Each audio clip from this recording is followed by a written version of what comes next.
Welcome back, and thank you for joining me as we dive into Chapter 2 of Not My Cup of Tea, The Power of Thoughts, Emotions, and Actions. In this chapter, Chuka begins to face the reality of his newfound fame, but with it comes the weight of expectation and the pull of his past. The lessons he learned growing up in Umudike start to collide with the fast-paced world he is now a part of. Will the power of his thoughts, emotions, and actions be enough to navigate this new chapter of his life? Stay tuned as we explore deeper themes of identity, success, and inner strength. If you have not already, make sure to subscribe and press that notification button so you do not miss the next release. I'm excited to continue this journey with you. Now, let us begin Chapter 2.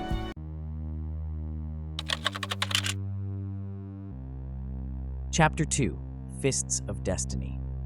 The sun was barely up, but Chuka Okafor was already drenched in sweat.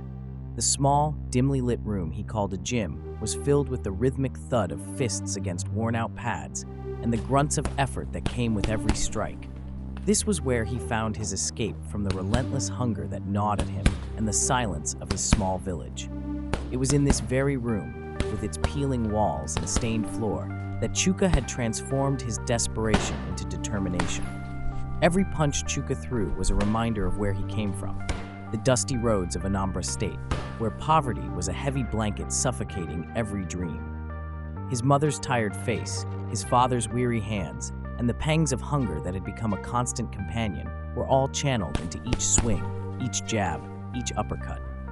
Boxing was not just a sport for him, it was a lifeline. Come on, Chuka. The voice of Coach Okechi, a grizzled man with a face lined by years of experience, cut through the early morning fog. You have got the fire, now show me the fury. Chuka, his shirt clinging to his back, nodded, his face set in a grim line of concentration. His hands, wrapped in faded tape, moved with a precision that spoke of countless hours spent perfecting his craft. The pain in his muscles was a familiar companion, but today it felt different, almost alive, urging him to push harder. Between rounds, Chuka leaned against the ropes, taking in deep breaths as his coach wiped the sweat from his brow. The room was small, but to Chuka, it felt vast and full of possibilities. It was a sacred space where he could forget the world outside, where his past could be left at the door, and where his future was built punch by punch. You are going to make it, Chuka. Coach Okechi said, his voice a mix of authority and encouragement. You have something special. Not everyone has that. Chuka's eyes, focused and intense, met his coach's. It is not just about me, coach. It is for my family, for everyone who believed in me, even when we did not have enough to eat. I need to prove that we are more than just where we come from. Coach Okechi nodded, understanding the weight of Chuka's words. That is what makes you a fighter, Chuka. It is not just about winning in the ring, but about winning in life. Remember, your fists are just a part of the fight. Your heart and mind are the real champions. As Chuka resumed his training, the sweat and effort mingled with his resolve. His dreams were not confined to the four walls of this gym. They reached far beyond, into a world that seemed both daunting and exhilarating. Each punch was a step closer to the life he envisioned. A life where he could lift his family out of poverty, where he could rise above the struggles of his past. The sun was fully up now, casting a warm glow through the dusty window. Chuka paused for a moment, taking in the sight of his reflection in the cracked mirror. He saw a young man whose face was marked by struggle, but also by an unyielding spirit. This was the beginning of his journey, a journey fueled by the raw energy of his past and the fierce determination of his present. In this small gym, amid the sweat and the echoes of past hopes and present dreams, Chuka Okafor found his strength. It was not just about the punches he threw, but about the battles he fought within himself. Each day, each training session, was a step towards a future he could only dream of.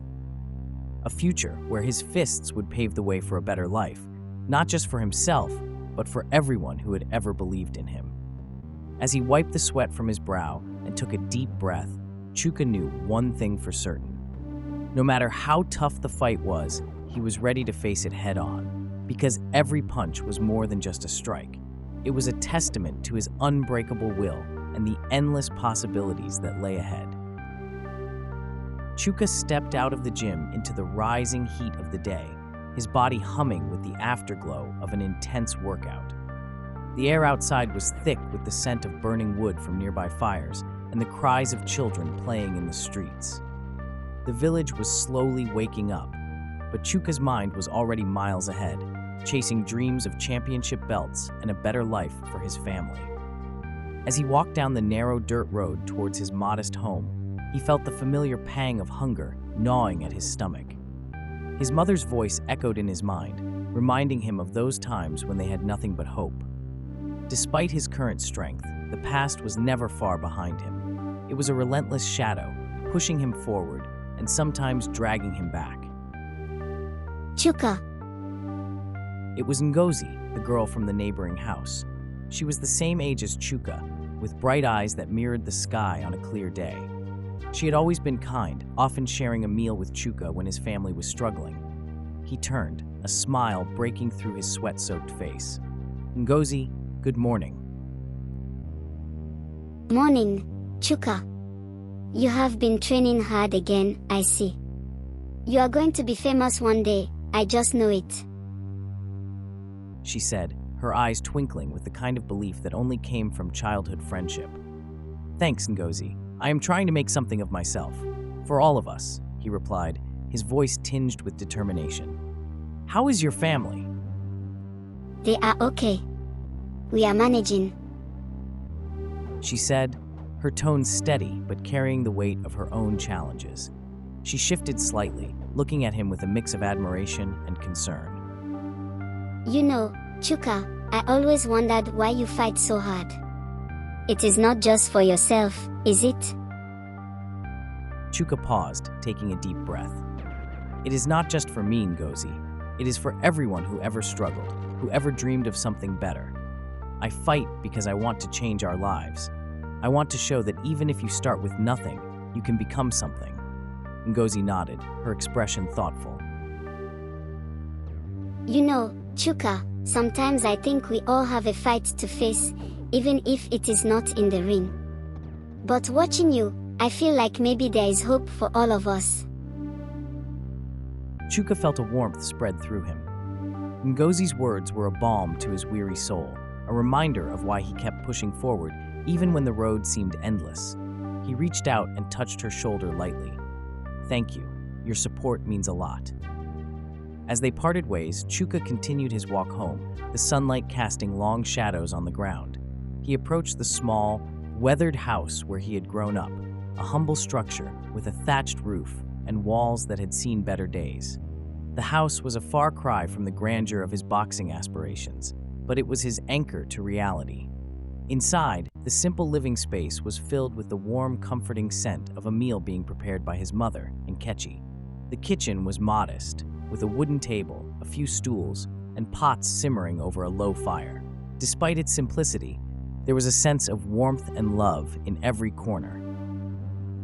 Chuka, there you are. Nkechi called out, her voice a blend of joy and exhaustion. She hurried over, wiping her hands on her apron. You must be hungry. I have made some beans and corn. It is not much, but it is hot. Chuka's stomach rumbled in response, and he smiled, grateful for the food. Thanks, Mama. It smells wonderful. They sat down together, and as they ate, Chuka shared snippets of his training and his dreams. Nkechi listened intently, her eyes reflecting both pride and worry. Chuka, you have always had such determination. I see it in the way you train, the way you speak. But remember, it is not just about the fame or the belts. It is about making a difference in your life and in the lives of those around you. Chuka nodded, understanding her words more than she could know. I know, Mama. I am fighting for a future where we do not have to struggle like we did. I want to give us all a better life. As the sun dipped below the horizon, casting a warm glow over the village, Chuka felt a renewed sense of purpose. His journey was far from over, but each step he took was a step towards a brighter future. The sweat on his brow, the hunger in his belly, and the support from those who believed in him all combined to fuel his relentless drive. In the quiet moments of that evening, as he looked around at the familiar walls of his home, Chuka felt a deep connection to his past and a fierce determination to shape his future. His journey was more than just a quest for success. It was a battle for a life where dreams could be realized, where struggles could be overcome, and where hope could shine brightly against the backdrop of his past.